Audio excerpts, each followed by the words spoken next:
সৃষ্টিকর্তা আবারও রহমত, মাগফিরাত এবং নাজাতের মাস পবিত্র রমজান পর্যন্ত পৌঁছার তৌফিক দান করছে। বাংলাদেশের সকলের প্রতি পবিত্র রমজানুল মোবারকের আন্তরিক শুভেচ্ছা এবং মোবারকবাদ। আল্লাহ সুবহানাহু ওয়া তাআলা যেন আপনাদের সিয়াম, কিয়াম, তেলাওয়াত, দোয়া এবং সকল ইবাদত কবুল করেন।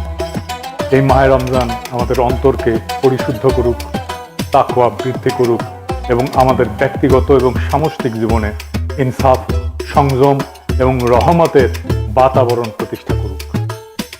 রব্বে করিম যেন এই বরকতময় মাসের উসিলায় বাংলাদেশ সহ সমগ্র বিশ্বের উপরে শান্তি, ঐক্য ও কল্যাণ নাজিল করেন।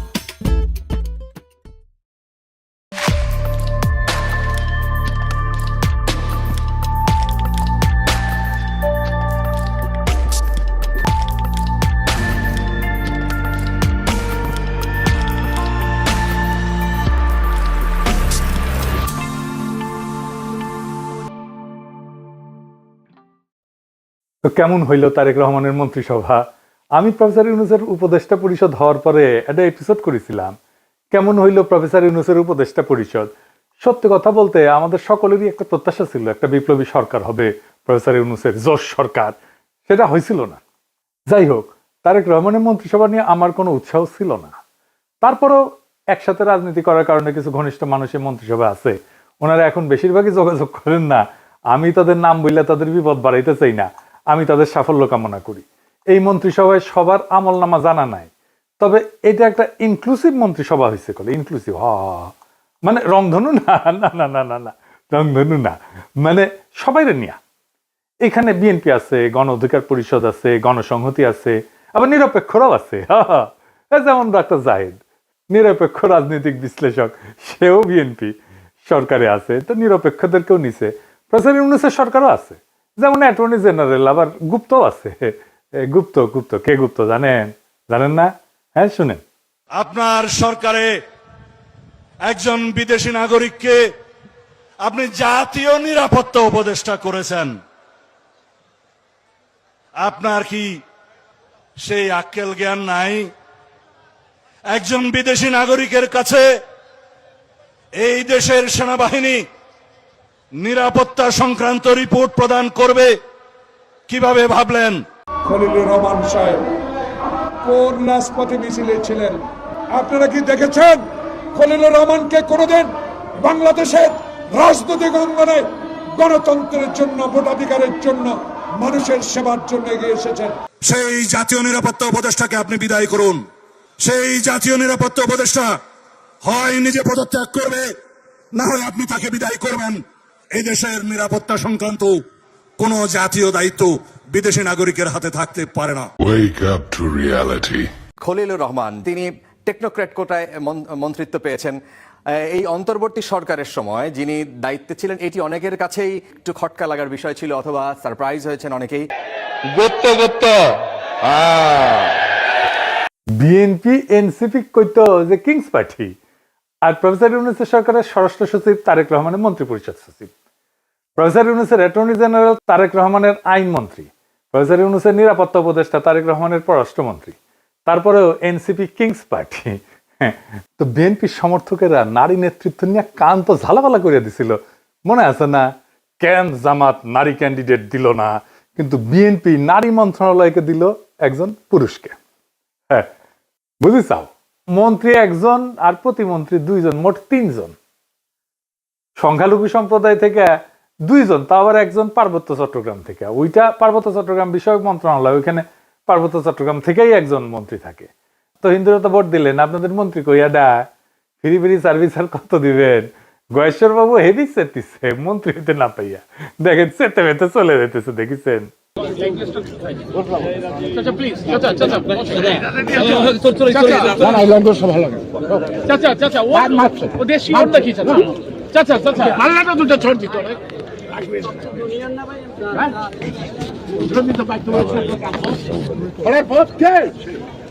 দেখেছেন? তাও যে মন্ত্রী বানাইছে নিতাই রায় চৌধুরী, উনি কিন্তু এরশাদের মন্ত্রী ছিলেন। আমরা যখন রাজপথে আন্দোলন করেছি এরশাদের বিরুদ্ধে, তখন উনি এরশাদের শেষ টাইমের মন্ত্রী হইলেন, ক্রিয়ামন্ত্রী বোধহয়, যুব ক্রিয়ামন্ত্রী বোধহয় হয়েছিলেন। ওরে আমার খোদা, 3 মাস পুরা করতে পারলো না, মন্ত্রী এর সাথে পড়ে গেল, তো মন্ত্রিত্ব আর করা হয়নি উনার। আমি ইয়ারুপসি করিচ্ছি আর কি, যে সুপ্পুর কাছে শপথ দিছে, ইয়া আল্লাহ মাফ করে দাও, সুপ্পুর রেকর্ড করা ভালো না, চাইনিজ মালের গ্যারান্টি আছে, সুপ্পুর কাছে শপথ নেওয়ার সরকারের কোনো গ্যারান্টি নাই। হাসিনা 7 মাস টিকেছে, প্রফেসর ইউনূস 1.5 বছর, দেখা যাক তারেক রহমানের সরকার কয়দিন টিকে। আমার একজন কইছে যে প্রফেসর ইউনূসের সরকার ছিল ইন্টারিম, আর তারেক রহমানের সরকার হইতেছে ট্রানজিশনাল। মানে অনেকেই কইতেছে এটা এটা বেশি দিন থাকবে না, মানে কইতেছে এই সরকারের মেয়াদ পূরণ করার আগে কোলাপস করবে, দপ্পাস করে পড়বে দুঃশাসনের জন্য। ক্ষমতা আসার আগে যে জুলুম শুরু করছে সেটা কথা আর কি বলবো। তারেক রহমান ইচ্ছা করে কোনো বার্তা দিতেছেন না, কর্মী পর্যায়ে শয়ে শয়ে বাড়িতে আগুন দেওয়া হইতেছে, মারধর করা হইতেছে, লুটপাট করা হইতেছে, দোকান বসত বাড়ি ভাঙচুর করা হইতেছে, খুন করা হইতেছে, এমনকি ধর্ষণ করা হইতেছে। সেটা আবার চাপাও দিতেছে তারেক রহমানের চাকর বাকর যে সাংবাদিকগুলো আছে সেগুলো। কোনো স্যাদ ব্যাদ নেই তারেক রহমানের, উনি সম্প্রীতি দেখাইতে যাইতেছেন, বিরোধী দলের নেতাদের বাসায়, নাহিদের বাসায় যাইতেছেন, শফিক সাহেবের বাসায় যাইতেছেন, কিন্তু কর্মীরা যে জুলুম করতেছে অন্য দলের উপরে সেটার ব্যাপারে কোনো ভ্রুক্ষেপ নেই। জামাত এনসিপির ভাইরা আপনাদের বলি, জুলুম কলে চলবে আপনাদের উপরে, এটাই উনার প্ল্যানের অংশ, জুলাইয়ের সাথে যুদ্ধ উনার প্ল্যানের অংশ। আপনি বিএনপি আলাদার আলাপগুলো দেখেন, আমার আর ইলিয়াসের সোশ্যাল মিডিয়া ইউটিউব বন্ধ করে দিবে, হাদির কবর উড়াই দিবে, আমাদের ধরে নিয়ে গিয়ে বিচার করবে। যে সবচেয়ে ভদ্রভাবে কথা বলতেছে বিএনপি, সেও বলতেছে অনেক হয়েছে, এবার থামেন, দেশটারে শান্তি দেন, চুপ থাকেন।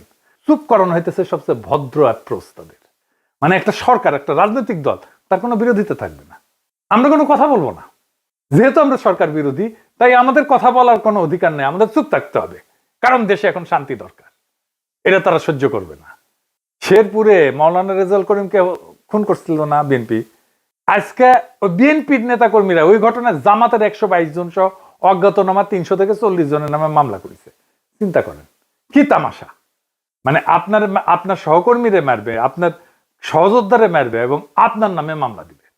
দেখেন একজন লিখতেছে বিএনপির সমালোচনা করার জন্য পাড়ার বিএনপি নেতা ডেকে নিয়ে কইতেছে গুলি করে দিবে, গুলি করে দিবে। আওয়ামী লীগ কোনোদিন এই কাজ করে নাই, দেখেছেন? তারেক রহমানের নিয়ে কোনো কথা বলা যাবে না। পুলিশ আবার আগের অবস্থা ফিরে আসিছে, দেখেন অ্যারেস্ট করবি, দেখেন পুলিশের রোয়াব। আপনি কি করেন? আপনি শুনেন, দেখি ভাই, দেখি ভাই কি করেন আপনি? দেখি আপনার আইডি কার্ড বের করেন। দাঁড়ান ভাই, দাঁড়ান দাঁড়ান, কি বলছেন? আমি কইছি যে ভাই রাস্তায় জ্যাম, আপনারা কি জানেন কিনা এই বিষয়টা আমি বলছি। হ্যাঁ, তারপরে কি বলছেন? তারেক রহমান বিষয়ে কোনো কথা বলছেন? আমি যদি তারেক রহমান মারা যেত তাহলে আপনারা ইয়ে হতেন না, কেয়ার করতেন না। উনি প্রশ্ন করছে গাড়ি ঘোড়া কম চলতেছে কি জন্য, হ্যাঁ কম চলতেছে কি জন্য। আমাদের একজনে বলছে যে আমরা তো এরকম জানি না, আমাদের এরিয়া তো ক্রিকেট থানা, ক্রিকেট থানা এলাকা আমাদের এরিয়া। উনি প্রশ্ন করে যে আপনারা তাহলে কি করেন, কি করেন? এখন যদি তারেক রহমান মারা যায় তাহলে আপনারা যাবেন না, রেসপন্স করবেন না। আমার প্রশ্ন হলো এখানে তারেক রহমান মারার প্রসঙ্গ কেন আসবে? এই কথা তার কেন আসবে? দেখেছেন? আর বিভিন্ন জায়গায় আওয়ামী লীগ অফিস খুলে বসতেছে, অফিস খুলতেছে, তাদের অফিস খুলে হইতেছে। বিএনপির লোকেরাও অফিস খুলতেছে, আওয়ামী লীগের লোকেরাও উৎসব করে অফিস খুলতেছে। মনে হয় আওয়ামী লীগ জিতেছে নির্বাচনে, আসলে তো আওয়ামী লীগ জিতেছে। তো এটা তো বিএনপি এবং আওয়ামী লীগের বিজয়। আমি কইছিলাম না, দেন না ভোট ধানের শীষে, ওটার পাছায় শুয়া আছে, ওটা যখন যাবে না টের পাবেন। দেখেছেন অবস্থা? এবার আসেন কয়টা রত্ন দেখি মন্ত্রিসভা। শুটার ফয়সলকে হাদিরে যে খুন করছিল, ওরা যে জামিন করানো যে আইনজীবী, সে মন্ত্রিসভায় জায়গা দেওয়া হয়েছে। উই এখন হাদি হত্যার মামলা রাজনৈতিক বিবেচনা মামলা হিসেবে বাতিল করে দিবি। উই দেখেন, ওই দিবি। এই ছবিটা দেখেন, এই যে কাফন মোড়ানো যে লাশটা দেখিচ্ছেন না, ওর নাম তানজিল জাহান তামিম। চুয়েট থেকে পড়াশোনা করছিল, ইঞ্জিনিয়ার, দীপ্ত টিভিতে কাজ করতো।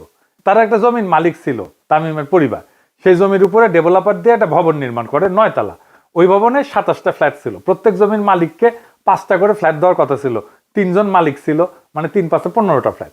কিন্তু জমির মালিক এই নিহত তামিমের বাবাকে 2টা ফ্ল্যাট দেয় মাত্র, যেখানে তার 5টা পাওয়ার কথা ছিল, 3টা ফ্ল্যাট মেরে দিচ্ছে। এই নিয়ে ঝামেলা হয়। 10 অক্টোবর 2024 20-25 জন ডেভেলপার কোম্পানির দুর্বৃত্ত সিসি ক্যামেরা ভেঙ্গা তানজিলের উপরে হামলা চালায়। গুরুতর আহত অবস্থায় দেওয়া হলে চিকিৎসক তাকে মৃত ঘোষণা করে। এই খুনে ডেভেলপার কোম্পানির নাম জানেন? এর নাম প্লেজেন্ট প্রপার্টি। এই কোম্পানির মালিককে জানেন? শেখ রবিউল আলম রবি। তানিম হত্যার 3 নাম্বার আসামি ধানের শীষ প্রতীকে ঢাকা 10 থেকে এমপি নির্বাচিত হয়েছে এবং আজকে থেকে সড়ক পরিবহন সেতু মন্ত্রণালয়, রেলপথ মন্ত্রণালয়, নৌ পরিবহন মন্ত্রণালয়ের দায়িত্ব দিচ্ছে তারেক রহমান। দেখেছেন, এর নিয়ে বিপ্লবী পোস্ট দিছিল ওয়াকারে পথ বালক, দেখেন। পরে আবার মাল পানি খেয়ে মুছে দিছে, খুঁজেই পাবেন নাই লেখা। প্রফেসর ইউনূসের জামানায় কত যে ধান্দা করেছে ওই তারই হত্যা নাই, কত যে মাল কামাইছে। যাই হোক, শহীদ প্রেসিডেন্ট জিয়াউর রহমানের খুনি জেনারেল এরশাদের পুরা সময় জুড়ে যে বাটপাট্টা উপপ্রধানমন্ত্রী ছিল চক্ষু বিশেষজ্ঞ ডাক্তার এম এ মতিন, তার পোলা মুহিত হয়েছে তারেক রহমানের প্রতিমন্ত্রী। সে কিন্তু আবার ব্রিটিশ সিটিজেন। এই যে দেখেন তার ইমিগ্রেশন রেকর্ড, বাংলাদেশের এয়ারপোর্টে সেখানে জলজল করতেছে ব্রিটিশ নাগরিক লেখা, বাংলাদেশের রেকর্ড। ওই ব্রিটিশ পাসপোর্ট নিয়ে 18 জানুয়ারি বাংলাদেশে পা রাখছিল, তারপরে মনোনয়নপত্র জমা দেয়। তারপরে যখন দ্বৈত নাগরিকত্বের প্রশ্ন আসলো, উই কইল যে কখনোই আমি দ্বৈত নাগরিক ছিলাম না, আমি কখনোই অন্য দেশের নাগরিক ছিলাম না। নির্বাচনের পরে মন্ত্রী হিসাবে শপথ নিল, আলহামদুলিল্লাহ। তো এই মুহিত কিন্তু ডাক্তার, ঢাকা মেডিকেলে পড়েছিল, আঙ্গারে বছর 4 জুনিয়র মনে হয়। এরশাদের আমলে সে একটা আকাম করেছিল, সেই সময় হেভি সেন্সেশন ছিল। এটা খুবই সেন্সেশনাল ঘটনা ছিল আমাদের টাইমে, আমরা তখন আন্দোলন সংগ্রাম করতেছি এরশাদের বিরুদ্ধে। বাপি শাহরিয়ার বলে এক তরুণ ছড়া কাটছিল, ওই পাড়ায় রাস্তার মধ্যে সাইকেল চালাইতেছিল বাপি, আর রাস্তাটা নিজের মনে করে দ্রুত বেগে গাড়ি চালাইতেছিল এরশাদ আমলের সেই মন্ত্রী মতিন সাহেবের ছেলে এই মুহিতের গাড়ির ধাক্কায় ছিটকা পড়ছিল বাপি, দাদা মেরুদণ্ডের হাড় ভেঙে যায়, প্যারালাইসিস হয়ে পড়ে থাকে, বিছানায় পড়ে থাকে। অবর্ণনীয় কষ্টে ভুগছে বাপি শাহরিয়ার, বিচার পায় নাই, চিকিৎসাও পায় নাই। তো পরিবারের মুখাপেক্ষী হইয়া একটা তরুণ কতদিন বেঁচে থাকতে পারে বলেন? সে দুঃখে আর গ্লানিতে পরিবারের বোঝা হইয়া থাকতে না চাইয়া অভিমানে আত্মহত্যা করছিল ছেলেটা। এইটা নিয়ে সেই সময় একটা দারুণ মঞ্চনাটক হয়েছিল, খুব বিখ্যাত মঞ্চনাটক হয়েছিল। তখন মঞ্চনাটক কিন্তু খুব চলতো, নাম ছিল 7 ঘাটের কানাকুড়ি। ওইখানে 7 ভাই ছিল আর কি, তার মধ্যে এক ভাই এই বাপি শাহরিয়ার। এই ঘটনাটা ওই নাটকের মধ্যে আছে, মমতাজউদ্দিন আহমেদের বইও আছে, আপনারা পড়তে পারবেন। এই মহিতি এখন স্বাস্থ্য প্রতিমন্ত্রী হয়েছে। ছাত্র জীবনে জাসদ ছাত্রলীগ করতো, মানে হাসানুল হক ইনুর। তখন জাসদ ছাত্রলীগ বড় এবং প্রভাবশালী সংগঠন, ছাত্র দলও করে নাই, কখনোই করে নাই। এক ফ্যামিলি থেকে নাকি একাধিক প্রার্থী দিবি না বিএনপি, কতগুলো দিছে দেখেছেন এই ফ্যামিলি থেকে। খালি মির্জা আব্বাস ভাই ভাবির জন্য আর একটা নমিনেশন চাইলেই দোষ, তাই না? এই দুনিয়ায় ইনসাফ নাই কলে, বুঝিছেন মির্জা আব্বাস ভাই? একেবারে কোনো ইনসাফ নাই, বেইনসাফির দুনিয়া। সেজন্য তো এত ইনসাফ করি। আমাদের একজন বনমন্ত্রী উপহার দিচ্ছেন তারেক রহমান, উনি বনে যায় হেগে আসবেন, একদম পারফেক্ট হয়েছে। ভালুকায় বন বিভাগের যে বন আছে না, এটার জমি উনি খায়া ফেলছিলেন। এই উনার পছন্দের ফোনদের আলোর রিপোর্ট দেখেন, আরে উপরে দেখেন, উপরে আর একটা নাম আছে মিজানুর রহমান সিনহা, এটা সাহেব, এটা দেখেন, হাইলাইট করে দেখান, নাম দেখেছেন না? এই মালুকালের বিএনপি বন খেকো আব্দুল আল মিন্টুরে দিছে বনের দায়িত্ব, শিয়ালের কাছে মুরগি বর্গা দিছে। চমৎকার একটা ইন্টারেস্টিং জিনিস দেখাই। আমার এক একনিষ্ঠ ভক্তরে তারেক রহমানের মন্ত্রিসভায় তারে মন্ত্রী বানাইছে বিজ্ঞান এবং প্রযুক্তি মন্ত্রণালয়। ওই হামাক কেন অনুসরণ করে বুঝলাম না।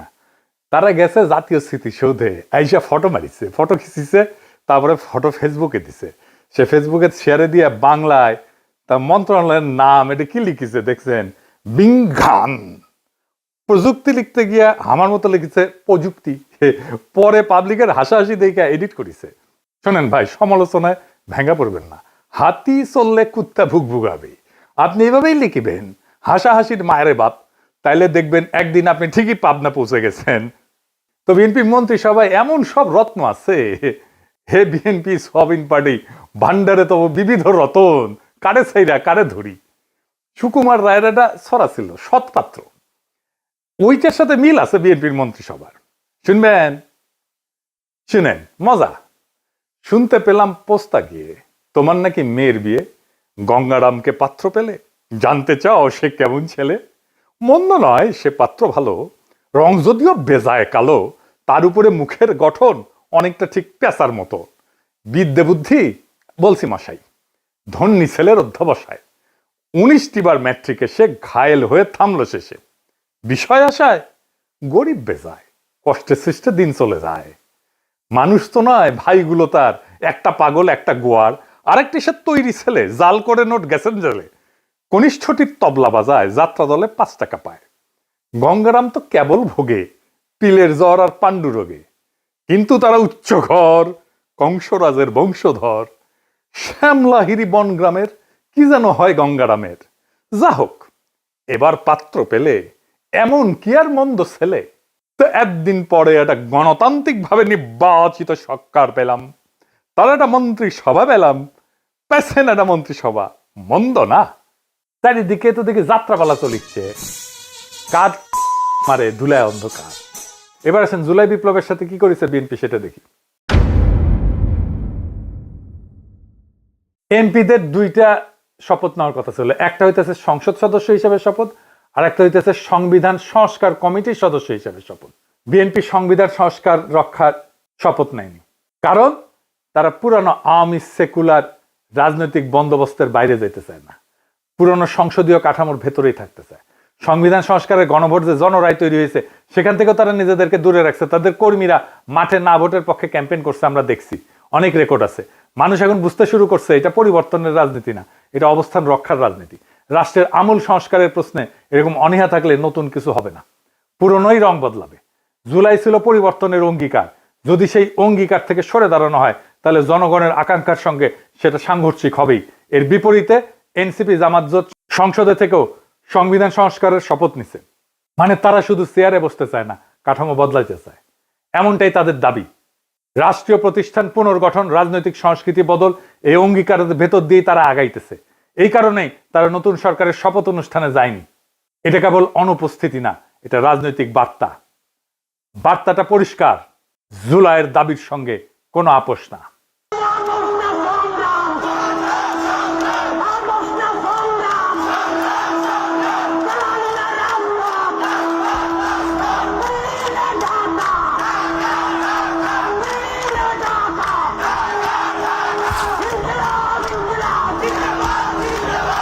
পুরনো বন্দোবস্তের সঙ্গে কোনো আপোষ না, সংস্কার ছাড়া কোনো স্থিতিশীলতা আসবে না। এখন সিদ্ধান্ত জনগণের। ফাইনালি দেখেন, আমি কয়েকদিন আগে কইছিলাম না তারেক রহমান ক্ষমতা এসে মুজিবের মতো বলবে ফেরাউনের দল সব শেষ করে দিয়ে গেছে। এইটা সাহেব আমার আগের ভিডিওর ওই অংশটা একবার একটু দেখান না। বিএনপি ফ্যামিলি কার্ড নিয়ে কিছুই করতে পারবে না, এটা বাস্তবায়নের টাকা বিএনপি জোগাড় করতে পারবে না। আর জোগাড় করতে পারলে বাংলাদেশে মুদ্রাস্ফীতি হবে ব্যাপক হারে। আর তখন 6 মাস পরে এসে বিএনপি বলবে আওয়ামী লীগের অন্তর্বর্তী সরকার সব টাকা নিয়ে গেছে, তাই বিএনপি এটা বাস্তবায়ন করতে পারতেছে না। সর্দির বডিগার্ড যেমন 1972 এসে বলছিল কিচ্ছু নাই, ফেরাউনের দল সব শেষ করে দিয়ে গেছে। শুনেন, টাকা নাই, পয়সা নাই, চাল নাই, ডাল নাই, রাস্তা নাই, রেলওয়ে ভেঙে দিয়ে গেছে, সব শেষ করে ফেরাউনের দল সব শেষ করে দিয়ে গেছে। দেখেছেন? এইবার দেখেন, মোটামুটি প্রায় 2টা খবরের কাগজ, একটা আজকের নিউজ হইতেছে ইউনূস সরকার 23 লাখ কোটি টাকা লোন রেখে গেছে। ভাবটা যেন ইউনূস সরকার 23 লাখ কোটি টাকা নিজেই লোন নিয়েছে এই সরকার চালানোর সময়। সব খবরের কাগজে একই খবর, দেখেন একটা পর একটা। দেখেন এডিটর সাহেব, দেখেন, দেখেছেন, বুঝেছেন কেন এটা করেছে? কারণ ইউনূস সরকার উল্টাপাল্টা খরচ করে নাই। বিজনেস স্ট্যান্ডার্ডের গ্রাফটা দেখেন এডিটর সাহেব, হেডলাইনটাও করেছে বদ নিয়তে, কিন্তু গ্রাফটা এরা ঠিকঠাক দিচ্ছে। প্রত্যেক বছর লোনের অ্যামাউন্টটা দেখান এডিটর সাহেব। ইউনিসেফ সরকার আগের বছর থেকে 25% লোন কম নিয়ে সরকার চালাইছে।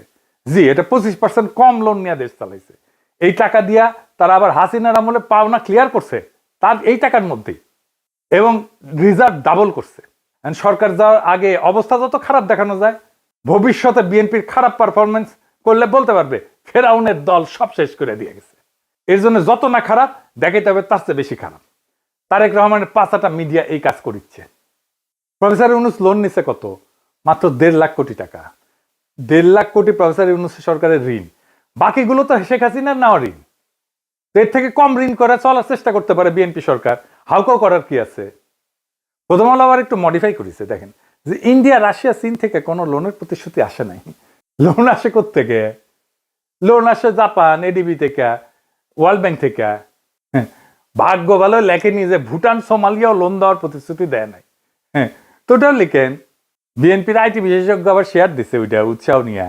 এই আইটি বিশেষজ্ঞ আবার টকশো করে সেইগুলারে নিয়ে যারা হাদির কবর উড়াই দিতে চায়।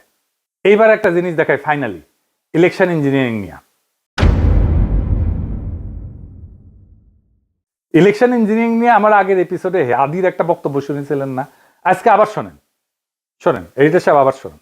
এবার যেহেতু আমলারা সিল মারতে পারবেন না, আপনারা দেখেন এই মানে আমার হয় কি, আমরা যখন সিডাপের মতো একটা ভারী ভেন্যুতে কথা বলি তখন এত থিসিস, অ্যান্টিথিসিস, সিনথিসিস এরকম বলি যেগুলো জনগণ কানেক্ট করতে পারে কম। হিসেবটা খুব সোজা হলো যে এই প্রত্যেকটা কেন্দ্রে, একটা কেন্দ্রে মিনিমাম 10টা বুথ থাকে।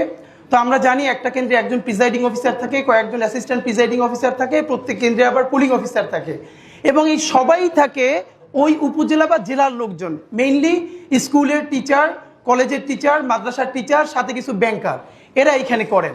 ব্যাপার হলো আপনারা এটা খুব কমন স্ট্র্যাটেজি, সেটা হচ্ছে যারা আমরা যাদেরকে হেভিওয়েট প্রার্থী বলি মেইনলি, তারা যেটা করেন 5-7 জন ডামি দাঁড় করায় দেন। ডামি প্রার্থী দাঁড় করাই দিলে হয় কি, তার নামে প্রত্যেক প্রার্থীর নামে আবার পুলিং এজেন্ট দেওয়া যায়, মানে তার নামে এজেন্ট দেওয়া যায়।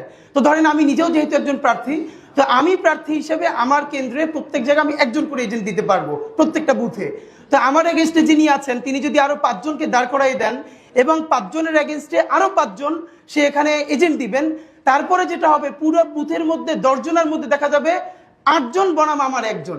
তো আমার একজন তো সে কুলায় উঠতে পারবে না। এরপর ওইখানে সরকারি যে কর্মকর্তা থাকবে সে তো স্কুল টিচার ভাই, সে তো আসমান থেকে নাজিল হয় না, সে ওখানে আসছে একদিনে চাকরিটা করে হয়তো ওই দিন দায়িত্ব পালন করে 3-4 হাজার টাকা পাবে। এখন যেহেতু সেই ওই স্কুলে আবার চাকরি করা লাগবে, তার কোনো শক্তি নাই ওইখানে যারা দখল করতেছে তাদেরকে বাধা দেয়া, কারণ সে স্কুলেও ফিরতে পারবে না, কলেজেও ফিরতে পারবে না। শুনেছেন, হাদিজা বলে গেছে ঠিক তাই ঘটছে কেন্দ্রগুলোতে। আমি এই ক্লিপটা পাইছি, আজকে আপনাকে দেখাই, গতকালকে আমি পাইনি এই ক্লিপটা, আজকে আপনাকে দেখাই। দেখেন হাদিজা যেটা বলে গেছে সেটাই ঘটেছে। ছিল ও এখন একটু বাইরে গেছে, তার জন্য আমি এখানে বসছি, মানে অনুপস্থিতিতে বসছি, উনি আসতে আমি বসবো। উনি আসতে আমি চলে উনি আসতে আপনার অনুমতি নিয়েছিল আর একজন পুলিং এজেন্টের জন্য বসতে যে দাবি করছে। ও নিয়ে আসছে তো, হ্যাঁ। এটা কার ছবি? আপনার ছবি? হ্যাঁ, তো আপনি যে আর একজনের হয়ে আসছেন বললেন। আমি আসছি বলতে আমি এখন ওনার পক্ষে ছিলাম, তো আমাকে এখন দেওয়া হয়েছে, ওনাদের কেউ নেই সেই জন্য আমাকে দেওয়া হয়েছে। তাদের কেউ নেই, লাঙ্গলের পক্ষে কেউ নেই। আপনি কার হয়ে কাজ করতেছেন? আমি আমরা মানে লাঙ্গলের পক্ষে আমাকে ভাইয়া বলা হয়েছে, তার পক্ষ থেকে লাঙ্গলের নাই দেখে আপনাকে নিয়ে আসা হয়েছে। আপনি মূলত কোন প্রতীকের হয়ে প্রচারণা করছেন? আমি এখন আসলে তো ওনার পক্ষে আসতেছি। কিন্তু আগে ছিলেন কোথায়? ধানের শীষে। ধানের শীষ। আপনি কোন প্রতীকে? আম প্রতীকের। আম প্রতীক। জি জি। আপনার প্রার্থীর নাম কি? প্রার্থীর নামটা এখন মনে আসতেছে না, প্রার্থীর নামটা। কেউ ছিল ধানের শীষের পক্ষ থেকে আসা, কিন্তু ওনাদের কেউ নেই। না ধানের শীষের পক্ষে, আমি তো ধানের শীষের না, উনি ধানের শীষে, আমি আমার